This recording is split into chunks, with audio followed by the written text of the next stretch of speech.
Hello guys, good morning. Next video మనం IRL, ERL internal range liquidity, external range liquidity గురించి చేద్దాం అనుకున్నాం. కాకపోతే దానికంటే ముందు internal range liquidity, external range liquidity తెలుసుకునే ముందు మనకి ఫేర్ వాల్యూ గ్యాప్స్ అంటే ఏంటి, అవి ఎలా ఫామ్ అవుతాయి మార్కెట్లో ఆర్ చార్ట్లో, సో దాని గురించి తెలుసుకోవడం ఇంపార్టెంట్. సో అందుకే ఈ వీడియో మనం ఫేర్ వాల్యూ గ్యాప్స్ మీద చేస్తున్నాం. సో ఫేర్ వాల్యూ గ్యాప్స్ అనేది buy side fair value gaps, bearish sell side fair value gap అంటే bullish fair value gaps, bearish fair value gaps అనేటివి ఉంటాయి.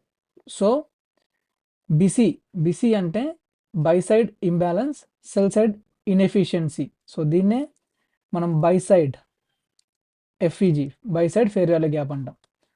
ఓకే, సో నెక్స్ట్ సిబి అంటే sell side imbalance, buy side inefficiency. Sorry, ఇక్కడ mistake పడింది. Buy side inefficiency. So దీన్ని మనం cell side FEG అంటాం. Okay, so actually ఇవి మార్కెట్లో ఎందుకు ఫామ్ అవుతాయి? లాజిక్ ఏంటంటే, సపోజ్ నాకు ఒక పెద్ద మనీ ఉంది, నా దగ్గర చాలా అమౌంట్ ఉంది, నేను ప్రైస్ని ఈ లెవెల్కి తీసుకెళ్దాం అనుకుంటున్నా. సపోజ్ ఈ లెవెల్కి, బేరిష్ సైడ్ నా బయాస్ బేరిష్, లేకపోతే నా దగ్గర పెద్ద మనీ ఉంది, నేను నా ప్రైస్ని ఇక్కడ ఆఫ్సెట్ చేయాలనుకుంటున్నా. ఇక్కడికి వస్తే నాకు ఈ వాల్యూలో నాకు యూరో ఇచ్చి యూఎస్ డాలర్ కొనడానికి అంత అమౌంట్ ఉంది నా దగ్గర. సో ప్రైస్ని నేను యూఎస్ డాలర్ ఇక్కడ ఆఫ్సెట్ చేయాలంటే నేను మార్కెట్ని కిందికి తీసుకురావాలి కదా.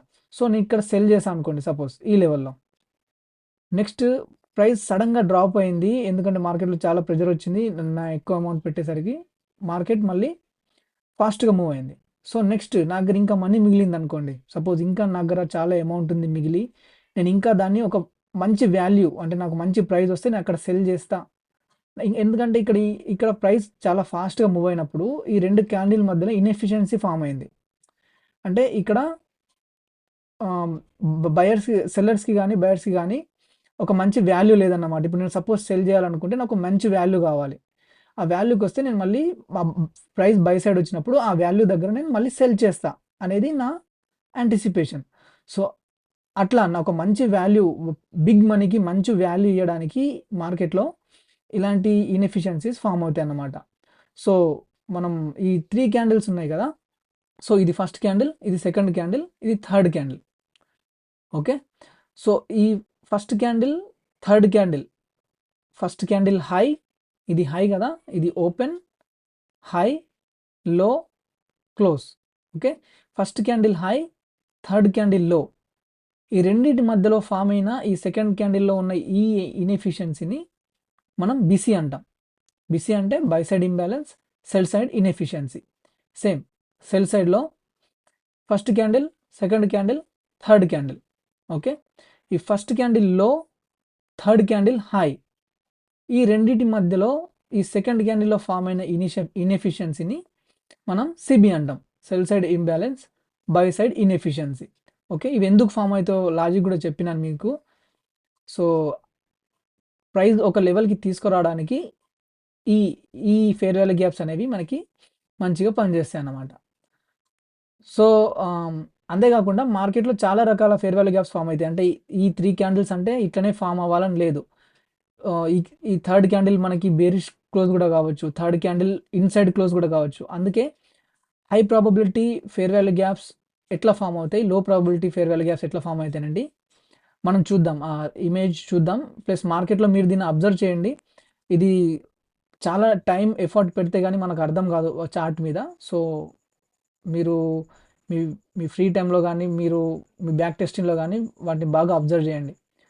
సో ఇది చూడండి, ఇవి different types of fair value gap formation. ఇందులో మనకి ఓన్లీ బై సైడ్ ఎఫ్ఈజీస్ మాత్రమే మెన్షన్ చేశారు. సో ఇదే అపోజిట్గా మీరు సెల్ సైడ్ కనుక్కోండి. ఓకే, సో ఇది వచ్చేసి third candle, first candle, second candle, third candle. ఈ థర్డ్ క్యాండిల్ స్ట్రాంగ్గా బేరిష్ క్లోజ్ అయినప్పుడు ఇది లో ప్రాబబిలిటీ, ఎందుకంటే నెక్స్ట్ క్యాండిల్ మేబీ ఈ ఈ ఈ ఎఫ్ఈజీని, ఈ బై సైడ్ ఇంబ్యాలెన్స్ని హోల్డ్ చేయలేకపోవచ్చు, అంటే బ్రేక్ అవ్వచ్చు ప్రైస్, ఎందుకంటే ఈ థర్డ్ క్యాండిల్ స్ట్రాంగ్గా క్లోజ్ అయింది కాబట్టి.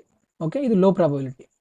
ఈ సెకండ్ కండిషన్ ఏంటంటే, ఇప్పుడు ఈ candle first candle, second candle, third candle స్ట్రాంగ్గా బుల్లిష్ క్లోజ్ అయింది.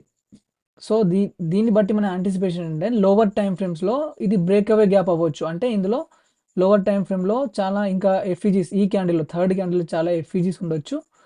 అందుకే maybe or may not be price ఇక్కడ వరకు మళ్ళీ ఈ బీసీ వరకు వచ్చి రియాక్ట్ ఇవ్వచ్చు, లేకపోతే లేదు డైరెక్ట్ ప్రైస్ హయ్యర్ మూవ్ అవ్వచ్చు. ఓకే, ఇది థర్డ్ కండిషన్.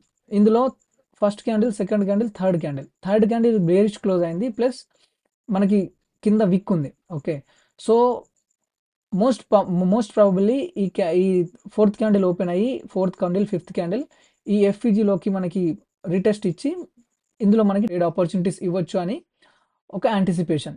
సో ఇది మనకి అన్నిటికంటే హై ప్రాబబిలిటీ ఈ రెండు. ఓకే, సో ఇందులో first candle, second candle, third candle మనకి ఈ సెకండ్ క్యాండిల్ ఇన్సైడ్ క్లోజ్ అయింది, ప్లస్ చిన్న బాడీ ఉంది. ఓకే, చిన్న రేంజ్ ఉంది.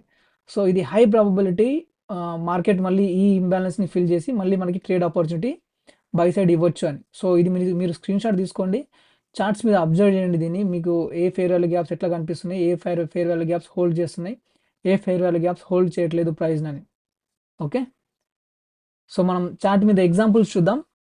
సో ఇది USD/CHF, ఇది మనకి ఇది బై సైడ్, ఇది సెల్ సైడ్. ఓకే, ఇక్కడ మనకి ఇది చూసారా, first candle, second candle, third candle ఈ రెండింటి మధ్యలో ఫామ్ అయిన ఈ ఇన్ఎఫిషియన్సీని మనం బీసీ అంటాం. ఓకే, బీసీ మనం ఇది వైలెట్ కలర్లో ఇచ్చాను నేను, బీసీ. ఇక్కడ చూసారా ప్రైస్ ఇది చిన్న body, next candle retest. Okay, retest means BISI fill చేసింది మళ్ళీ మనకి అప్ సైడ్. సో ఇది first candle, second candle, third candle, మళ్ళీ ఇక్కడ దీన్ని మనం బీసీ అంటాం. Okay, bullish FVG. So next price వచ్చింది ఈ క్యాండిల్, థర్డ్ క్యాండిల్ చూసారా ఎట్లా క్లోజ్ అయిందో, స్ట్రాంగ్గా క్లోజ్ అయింది. So maybe or may not be price ఇక్కడికి రావచ్చు, మళ్ళీ ఈ ఎఫ్ఈజీ వరకు రావచ్చు, రాకపోవచ్చు, డైరెక్ట్ వెళ్ళిపోవచ్చు. ఓకే, సో ఇలాంటి కండిషన్స్ అనమాట. ఇది ఇంకో BC. Okay, first candle, second candle, third candle ఇది మనకి బీసీ. నెక్స్ట్ సిబి ఎట్లా ఫామ్ అవుతాయి, first candle, second candle, third candle ఈ రెండింటి మధ్యలో ఉన్న ఈ ఇన్ఎఫిషియన్సీని మనం సిబి అంటాం. ఓకే, నెక్స్ట్ ప్రైస్ అక్కడికి వచ్చి సిబి మనకి సిబిలో మనకి ట్రేడ్ ఆపర్చునిటీ మళ్ళీ కిందికి ఫామ్ అయింది. Okay, next first candle, second candle, third candle ఈ ఫస్ట్ క్యాండిల్, థర్డ్ క్యాండిల్ మధ్యలో ఉన్న ఈ ఇన్ఎఫిషియన్సీ ఉంది చూసారా, అది మనకి సిబి. పర్ఫెక్ట్, ఇది పర్ఫెక్ట్ ఎగ్జాంపుల్. ఇవి రెండు, ఇక్కడ ఈ బీసీ, ఇక్కడ ఈ సిబి. ఓకే, ప్రైస్ మళ్ళీ అందులో ట్రేడ్ అయ్యి మనకి ట్రేడ్ ఆపర్చునిటీ లోవర్ టైం ఫ్రేమ్స్లో ట్రేడ్ ఆపర్చునిటీ ఇచ్చి మళ్ళీ కిందికి.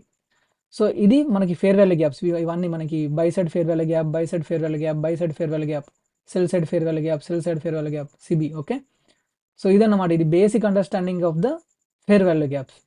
సో ఇప్పుడు మనకి దీనికంటే ముందు వీడియోలో మనం స్వింగ్ హై, స్వింగ్ లోస్ చూసాం.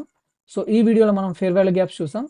సో నెక్స్ట్ వీడియో మనం IRL to ERL, ERL to IRL ఎలా ట్రేడ్ చేయాలో నెక్స్ట్ వీడియోలో చూద్దాం. Okay, take care, thank you.